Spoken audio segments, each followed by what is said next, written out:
জেনাকে একবার দেখার জন্য, জেনার একটুখানি দর্শন পাওয়ার জন্য আমরা অনেক দূর থেকে এসেছি দেবের ঘর দেওঘর বাবা বৈদ্যনাথ ধাম দর্শন করতে।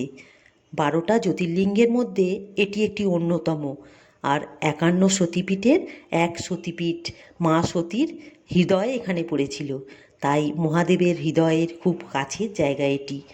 আর আমরা যখন ভোরবেলায় মন্দিরে পুজো দিতে এসেছিলাম তখন মন্দির একটু ফাঁকাই ছিল, না হলে এই যে জায়গাগুলো দেখতে পাচ্ছ এখানে ভক্তগণে ভরে যায়।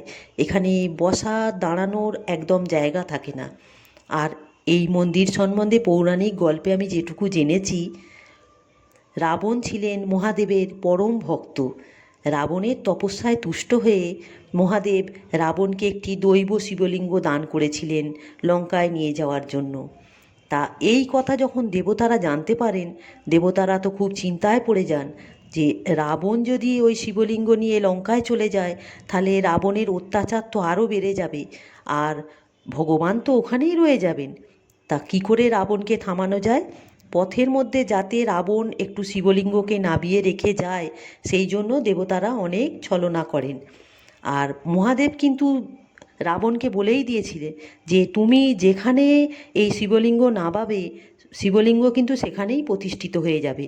তা রাবণ যখন নাবিয়ে রেখে কিছুক্ষণের জন্য গেছিলেন, ফিরে এসে যখন শিবলিঙ্গকে অনেক চেষ্টা করে তুলতে পারেনি, তখন রাবণ রেগে গিয়ে শিবলিঙ্গে আঘাত করলে শিবলিঙ্গ মাটির নিচে অনেকটা ঢুকে যায়।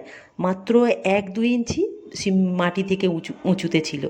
আর শিবলিঙ্গের ওপরে রাবণের হাতের 5টা আঙুলের দাগ রয়ে যায় এখনো পর্যন্ত। এই স্থানে রাবণেশ্বর শিবলিঙ্গ নামেই বাবা প্রতিষ্ঠিত হয়ে যান। আর এই মন্দিরে এসে মন যেন খুবই আনন্দে খুশিতে ভরে যায়। বন্ধু অনেকেই হয়তো বন্ধুরা এসেছো, যারা এখনও আসোনি তারা বাবা বৈদ্যনাথের দর্শন একবার তোমরা করে যেও, খুবই ভালো লাগবে। আর মন্দিরের ভেতরে তো ক্যামেরা নিয়ে যাওয়া নিষেধ, তাই আমি যতটুকু গেলাম তোমাদের সঙ্গে ততটুকুই শেয়ার করলাম। তা মন্দিরে পুজো দিয়ে ঘুরে আমরা যখন প্যাঁড়ার দোকানে এসেছি, এই যে দেখছো প্যাঁড়া তৈরি করা রয়েছে, এনারা প্রথমে একটু টেস্ট করতে দিল। তা গরম গরম যখন টেস্ট করতে দিল তখন তো বেশ খুবই ভালো লাগছিল, কিন্তু পরে যখন আমরা বাড়িতে নিয়ে এসে খেলাম তখন এগুলো সেই চিনির ডেলার মতো, মানে খুবই বাজে লাগছিল। তা আমরা তো আগে কিনে নিয়েছি প্যাঁড়া, নিয়ে এবার আমরা শিবগঙ্গা দর্শন করব বলে যাচ্ছি। শিবগঙ্গা মন্দির থেকে একটুখানি পায়ে হাঁটা পথে, বেশিক্ষণ নয়, সামনেই। এই দেখো আমরা এসে গেছি শিবগঙ্গা দর্শন করব বলে। আর এখানে যারা স্থানীয় ভক্তগণ বা যারা দূর দূর থেকে আসে তারাও এই শিবগঙ্গায় এসে স্নান করে এইখান থেকে জল নিয়ে তারপর বাবা বৈদ্যনাথের মাথায় ঢালে।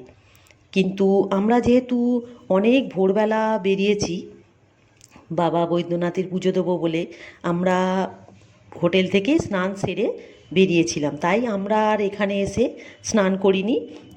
শিবগঙ্গা দর্শন করতে এলাম বলে ওখান থেকে জল নিয়ে মাথায় গঙ্গা গঙ্গা বলে ছিটিয়ে দিলাম, আর সবার মাথাতেও একটু ছিটিয়ে দিলাম। দিয়ে আমি শিবগঙ্গাকে প্রণাম জানালাম, সূর্যদেবকে প্রণাম জানালাম। জানি এই শিবগঙ্গার পাশেই একটা শিবলিঙ্গ রাখা রয়েছে, সবাই দেখছি সেখানে গিয়ে পুজো করছে। আর ওই শিবগঙ্গা থেকে জল নিয়ে বাবা ভোলেনাথের মাথায় সবাই ঢালছে, তাই আমিও গেলাম একটু ভোলেনাথের কৃপা পাবো বলে। দেখো শিবলিঙ্গে আমিও একটু প্রণাম জানালাম, সবাই যা করছে ওদের দেখে আমিও ওই শিবগঙ্গা থেকে একটু জল নিয়ে বাবা ভোলে বাবার মাথায় ঢাললাম। আর বাবাকে জানালাম, বাবা সবাইকে ভালো রেখো, সুস্থ রেখো। এই সময়ে সবার শরীর সুস্থ থাকাটা বেশি জরুরি দরকার। আর সবাই আমাদের সঙ্গে আরও যারা গেছিলো, আমার হাজব্যান্ডও তাই করলো, বাবা শিবলিঙ্গে প্রণাম জানালো আর শিবগঙ্গা থেকে জল তুলে শিবলিঙ্গের মাথায় দিল। আর বলছি আমার ভিডিওটা তোমাদের কেমন লাগলো তোমরা আমাকে জানিও। যদি ভালো লাগে তাহলে একটা লাইক আর একটা কমেন্ট তোমরা করো। আর এখনকার মতো এইটুকুই, টাটা বন্ধুরা।